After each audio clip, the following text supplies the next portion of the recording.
அகில மீடியாவின் உலக முக்கிய செய்திகள். விரிவான செய்திகளுக்குள் செல்ல முன்னதாக முதலில் இன்றைய தலைப்புச் செய்திகள். ஹோர்மோஸ் நேரடியில் வெடித்து சிதறிய எண்ணெய் கப்பல்.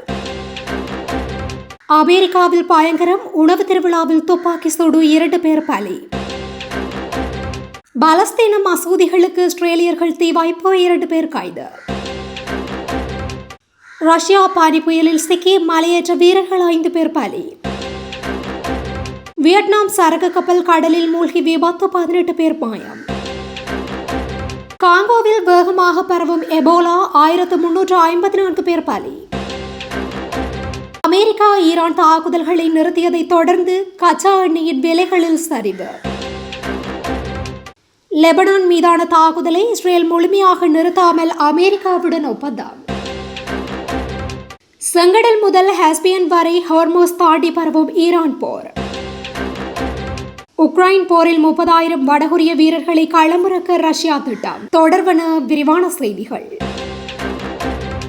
ஈரான் நிர்ணயித்திருந்த கப்பல் போக்குவரத்து வழித்தடத்தை விட்டு விலகி சென்ற எண்ணெய் டேங்கர் ஹோர்மோஸ் நீரிணையில் கடற்படை கண்ணிவடியில் மோதியதை தொடர்ந்து வெடித்துள்ளதாக ஈரானின் அரசுடன் தொடர்புடைய ஊடகங்கள் செய்தி விடுத்துள்ளன.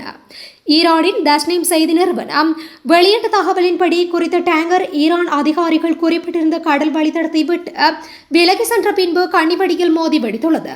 எனினும் இந்த சம்பவத்தில் உயிரிழப்புகள் ஏற்படுத்தா எந்த கப்பல் தொடர்புடையது, சேதத்தின் அளவு என்ன என்பது குறித்து இதுவரை எந்தவிதமான அதிகாரப்பூர்வ தகவல்களும் வெளியாகவில்லை.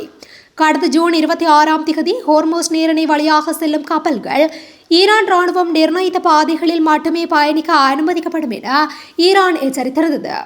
ஈரானின் மேக் செய்தி நிறுவனம் தகவல் அறிந்த வட்டாரங்களை மேற்கோள் காட்டி வெளியிட்ட செய்தியில் அனுமதிக்கப்பட்ட பாதையை விட்டு விலகியதன் காரணமாகவே கப்பல் கடற்படை கண்ணிவடியில் சிக்கியதாக தெரிவித்துள்ளது. அமெரிக்காவுக்கும் ஈரானுக்கும் இடையிலான பதற்றம் கடந்த சில வாரங்களாக மீண்டும் அதிகரித்துள்ள நிலையில் இரு நாடுகளும் இராணுவ நடவடிக்கைகளை மீண்டும் தீவிரப்படுத்தியுள்ளமையும் குறிப்பிடத்தக்கது. இதற்கிடையில் ஜூலை 8 அமெரிக்க ஜனாதிபதி டொனால்ட் ட்ரம்ப் கடந்த மாதம் ஈரானுடன் கையெழுத்திடப்பட்டு புரிந்துணர்வு ஒப்பந்தம் முடிவுக்கு வந்துவிட்டதாக அறிவித்து அந்த ஒப்பந்தத்தை ஈரான் மீறியுள்ளதாக குற்றம் சாட்டியிருந்தார். இதற்கு முன்னதாக வியாழக்கிழமை ஹோர்மோஸ் நீரிணையின் தென்பகுதியில் அனுமதியற்ற பாதையை பயன்படுத்த முயன்றதாக கூறப்படும் 3 எண்ணெய் டேங்கர்களை இஸ்லாமிய புரட்சிகர காவல்படை எச்சரித்திருந்தது. அதில் ஒரு டேங்கர் வெடிகுண்டில் சிக்கி தீப்பற்றியதாகவும் அதனைத் தொடர்ந்து மற்ற 2 கப்பல்களும் திரும்பி சென்றதாகவும் IRGC தெரிவித்துள்ளது. அதிகாரிகளுடன் ஒருங்கிணைப்பு இல்லாமல் ஹோர்மோஸ் நீரிணையை கடக்க முயற்சிக்கும் எந்தவொரு கப்பலும் இதேபோன்ற விளைவுகளை சந்திக்க நேரிடும் என்று எச்சரிக்கப்பட்டுள்ளது. அமெரிக்காவின் வாஷிங்டன் மாநிலம் சியாட்டில் நகரில் உணவு திருவிழா ஒன்று நடைபெற்றது. இந்த உணவு திருவிழாவின் போது மர்ம நபர் திடீரென துப்பாக்கி சூடு நடத்தியுள்ளார். இந்த துப்பாக்கி சூட்டில் 2 பேர் உயிரிழந்ததுடன் 5 பேர் காயமடைந்தனர். காயமடைந்தவர்களில் 2 வயது குழந்தையும் இருப்பதாக அதிகாரிகள் தெரிவித்துள்ளனர். இந்த சம்பவம் உள்ளூர் நேரப்படி மாலை சுமார் 6 மணியளவில் சியாட்டில் சென்டர் வளாகத்தில் நடைபெற்றது. துப்பாக்கி சத்தம் கேட்டவுடன் திருவிழாவில் இருந்த நூற்றுக்கணக்கானோர் அலறி அடித்து பாதுகாப்பான இடங்களுக்கு ஓடினர்.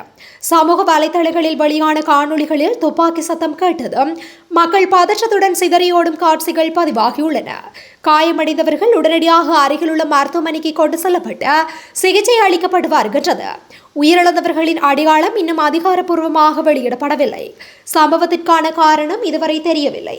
துப்பாக்கி சூடு தொடர்பாக போலீசார் தீவிர விசாரணை நடத்தி வருகின்றனர். பொதுமக்கள் சம்பவம் நடந்த பகுதியை தவிர்க்குமாறு சியாட்டில் போலீசார் அறிவுறுத்தியுள்ளனர். கடந்த ஜூலை 24 நப்லஸ் நகருக்கு அருகே பலஸ்தீனியர்களுக்கும் இஸ்ரேலிய ராணுவத்திற்கும் இடையே பயங்கர மோதல் ஏற்பட்டது. இதில் 4 பலஸ்தீனியர்களும் 2 இஸ்ரேலிய வீரர்களும் இரத்த வெள்ளத்தில் பரிதாபகரமாக உயிரிழந்தனர். இந்த சம்பவத்திற்கு பழிவாங்கும் நோக்கில் நேற்று அதிகாலையில் இஸ்ரேலியர்கள் ஆயுதங்களுடன் பலஸ்தீன கிராமங்களுக்குள் புகுந்தனர். அங்கு வெறித்தனமாக தாக்குதல் நடத்திய அவர்கள் ஹுஸ்ரா மற்றும் கூர் ஆகிய கிராமங்களில் உள்ள 2 மசூதிகளுக்கு தீ வைத்தனர். இதில் மசூதியின் உட்புறங்கள் கொழுந்துவிட்டு எரிந்து நாசமாகின. மேலும் அங்கிருந்த பலஸ்தீனியர்களின் கார்கள் மற்றும் விவசாய நிலங்களையும் தீயிட்டு கொளுத்தினர். அதன் சுவர்களில் ஹீப்ரூ மொழியில் பழிவாங்குதல் என்று எழுதி வைத்துவிட்டு தப்பியோடியுள்ளனர். இந்த சம்பவம் குறித்து இஸ்ரேல் போலீசார் வழக்கு பதிவு செய்து விசாரணை நடத்தினர். மசூதிக்கு தீ வைத்த விவகாரத்தில் தொடர்புடைய 2 இஸ்ரேலியர்களை போலீசார் கைது செய்துள்ளனர். இந்த சம்பவத்தால் மேற்கு கரை பகுதியில் ராணுவம் குவிக்கப்பட்டு போர் பதற்றம் நிலவி வருகின்றது.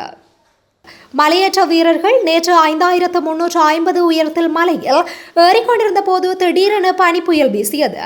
இதில் மலையேற்ற வீரர்கள் 7 பேரும் சிக்கிக் கொண்டனர். இதுகுறித்து தகவல் அறிந்த மீட்பு குழுவினர் மீட்பு பணியில் ஈடுபட்டனர். இதில் 2 மலையேற்ற வீரர்கள் உயிருடன் மீட்கப்பட்டனர். ஆனாலும் இந்த பனி புயலில் சிக்கி மலையேற்ற வீரர்கள் 5 பேர் உயிரிழந்தனர். இதில் 2 மலையேற்ற வீரர்களின் உடல்கள் இருக்குமிடம் கண்டுபிடிக்கப்பட்டுள்ளது. எஞ்சிய 3 மலையேற்ற வீரர்களின் உடல்களை கண்டுபிடிக்க முடியவில்லை. மோசமான வானிலை காரணமாக உயிரிழந்த 5 பேரின் உடல்களையும் மீட்கும் பணி தாமதமாகியுள்ளமை குறிப்பிடத்தக்கது. வியட்நாமை சேர்ந்த சரக்கு கப்பல் கடந்த வெள்ளிக்கிழமை தென்சீன கடல் பகுதியில் சென்று கொண்டிருந்தது. அந்த சரக்கு கப்பலில் 62 மாலுமிகள் பயணித்தனர். இந்த நிலையில் நடுக்கடலில் சென்று கொண்டிருந்த கப்பல் திடீரென மூழ்க தொடங்கியது. இதையடுத்து கப்பல் மாலுமிகள் உதவி கோரி அவசர அழைப்பு விடுத்தனர். இதனை அடுத்து வியட்நாம் சீனா கடற்படையினர் மீட்பு பணியில் ஈடுபட்டனர். இதில் விரைந்து செயல்பட்ட சீன கடற்படையினர் நடுக்கடலில் சிக்கிய 44 மாலுமிகளை பத்திரமாக மீட்டனர். ஆனால் கடலில் மூழ்கிய 18 மாலுமிகள் மாயமான நிலையில் அவர்களை தேடும் பணியில் வியட்நாம் சீன மீட்பு குழுவினர் ஈடுபட்டு வருகின்றனர்.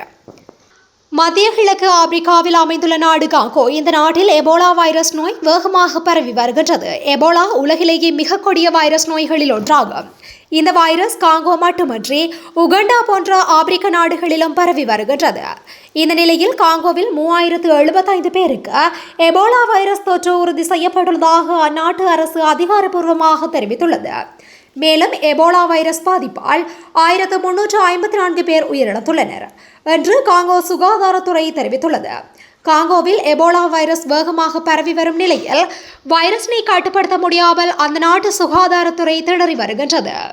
அமெரிக்காவும் ஈரானும் தொடர்ந்து 2வது நாளாக ராணுவ தாக்குதல்களை நிறுத்தியதை தொடர்ந்து ஞாயிற்றுக்கிழமை காலை வர்த்தகத்தில் கச்சா எண்ணெய் விலைகள் சரிந்தன. கடந்த 2 மாத கால உச்சத்திலிருந்து இந்த விலை குறைவு ஏற்பட்டுள்ளது. அமெரிக்கா ஈரான் இடையிலான அமைதி பேச்சுவார்த்தை தோல்வியடைந்து போர் நிறுத்தம் முறிந்ததை தொடர்ந்து இரு நாடுகளுக்கும் இடையிலான மோதல் இந்த மாத தொடக்கத்தில் மீண்டும் தொடங்கியது. இதனை அடுத்து சுமார் 2 வாரங்களாக ஈரான் மீது அமெரிக்கா தீவிரமாக குண்டுகளை வீசி தாக்குதல் நடத்தி வந்தது. அந்த தாக்குதலை அமெரிக்கா தற்போது நிறுத்தியுள்ளது. ஆனால் எதனால் தாக்குதல் நிறுத்தப்பட்டது என்பது குறித்து அந்த நாடு விளக்கம் அளிக்கவில்லை. எனினும் ஈரான் துறைமுகங்கள் மீதான முற்றுகை முழுமையாக நீடிப்பதாக அமெரிக்க கடற்படை தெரிவித்துள்ளது. அதேவேளையில் அமெரிக்க தாக்குதலுக்கு பதிலடியாக வளைகுடா நாடுகளில் உள்ள அமெரிக்க ராணுவ தளங்கள் உள்ளிட்டவற்றை தாக்கும் ஈரானும் அதுபோன்ற தாக்குதல்களை நடத்தியதாக தகவல்கள் எதுவும் வெளியாகவில்லை.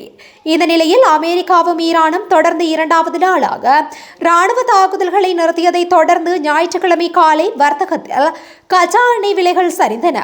கடந்த வாரம் எட்டப்பட்ட 2 மாத கால விலை உச்சத்திலிருந்து இந்த விலை குறைவு ஏற்பட்டுள்ளமை குறிப்பிடத்தக்கது. அமெரிக்காவுடன் போரை முடிக்க லெபனான் மீதான இஸ்ரேலின் தாக்குதலில் முழுமையாக நிறுத்தப்பட வேண்டும் என்பதே ஈரானின் முதன்மை நிபந்தனை என உச்ச தலைவர் முஸ்தபா கமேனி தெரிவித்துள்ளார். லெபனானில் இயங்கி வரும் ஹிஸ்புல்லா பொதுச் செயலாளர் ஷேக் நயீம் காசிம் மற்றும் அமைப்பின் போராளிகள் அனுப்பிய கடிதத்திற்கு பதிலளிக்கும் வகையில் கமேனி எக்ஸ் பதிவு ஒன்றை முஸ்தபா வெளியிட்டுள்ளார். அதில் ஹிஸ்புல்லாவின் பொறுமை, உன்னதம் மற்றும் தியாகத்தை பாராட்டிய முஸ்தபா அவ்வமைப்பை அசையாத பாறை என்று வர்ணித்துள்ளார். மேலும் ஜிஹாத் மற்றும் எதிர்த்து போராடுவதை தவிர வேறு பாதை எதுவும் இல்லை என்று கூறிய கமேனி தொடர்ந்து போராடினால் இறுதியில் தெய்வீக வெற்றியை அது கொண்டு வரும் என தெரிவித்துள்ளார்.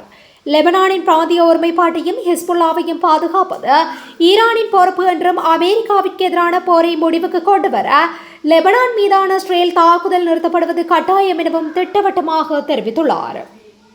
ஈரானுக்கு எதிரான போரை தீவிரப்படுத்தும் சாத்தியத்தை பற்றி வெள்ளை மாளிகையில் நடந்த சந்திப்பில் துணை ஜனாதிபதி ஜேடி வான்ஸ் மற்றும் ஜெனரல் டான் கெயின் கவலை வெளியிட்டதாக தகவல் வெளியாகியுள்ளது. ஆயுத கையிருப்பு மற்றும் எதிர்மறை விளைவுகள் குறித்து எச்சரிக்கை எழுந்த நிலையில் 13 நாட்கள் தொடர்ந்த இரவு தாக்குதல்களை அமெரிக்கா தற்காலிகமாக நிறுத்தியுள்ளது. வெள்ளிக்கிழமை அன்று வெள்ளை மாளிகையில் நடந்த ஒரு சந்திப்பின் போது ஜனாதிபதி டொனால்ட் ட்ரம்ப் ஈரானுடனான போரை தீவிரப்படுத்தும் சாத்தியக்கூறு குறித்து பரிசீலித்து வந்த நிலையில் துணை ஜனாதிபதி ஜேடி வான்ஸ் மற்றும் கூட்டுப்படை தலைமை தலைவர் ஜெனரல் டான் கெயின் ஆகிய இருவரும் அது குறித்த கவலைகளை எழுப்பியதாக CNN செய்தி கூறுகின்றது. இந்த சந்திப்பில் அமெரிக்காவின் ஆயுத கையிருப்பு மற்றும் பிற சாத்தியமான எதிர்மறை விளைவுகள் குறித்து கெயின் குறிப்பாக கவலைகளை எழுப்பியதாகவும் அந்த செய்தி தெரிவித்துள்ளது. ரஷ்யா மற்றும் உக்ரைன் இடையே கடந்த 4 ஆண்டுகளுக்கு மேலாக மிக கொடூரமான போர் நீடித்து வருகின்றது. இந்த போரில் உக்ரைனுக்கு அமெரிக்கா உள்ளிட்ட நாடுகள் ஆயுத உதவிகளை வழங்கி வருகின்றன. அதே நேரத்தில் ரஷ்யாவுக்கு ஆதரவாக வடகொரியா கைகோர்த்துள்ளது. உக்ரைன் எல்லையில் ரஷ்யாவுக்கு ஏற்பட்டுள்ள கடுமையான மனிதவள பற்றாக்குறையை ஈடுகட்ட வடகொரிய அதிபர் கிம் ஜாங்குடன் ரஷ்ய அதிபர் புதின் கைகோர்த்துள்ளார். இதன்படி கூடுதலாக 30,000 வடகொரிய ராணுவ வீரர்களை ரஷ்யா தனது நாட்டிற்குள் அழைத்து வர திட்டமிட்டுள்ளதாக உக்ரைன் அதிபர் ஜெலன்ஸ்கி பரபரப்பு குற்றச்சாட்டை முன்வைத்துள்ளமையும் குறிப்பிடத்தக்கது. இத்துடன் இன்றைய நாளுக்கான உலக முக்கிய செய்திகள் நிறைவடைகின்றன. தொடர்ந்து இதுபோன்ற செய்திகளை உடனுக்குடன் அறிந்து கொள்ள அகில மீடியாவுடன் இணைந்திருங்கள். நன்றி, வணக்கம்.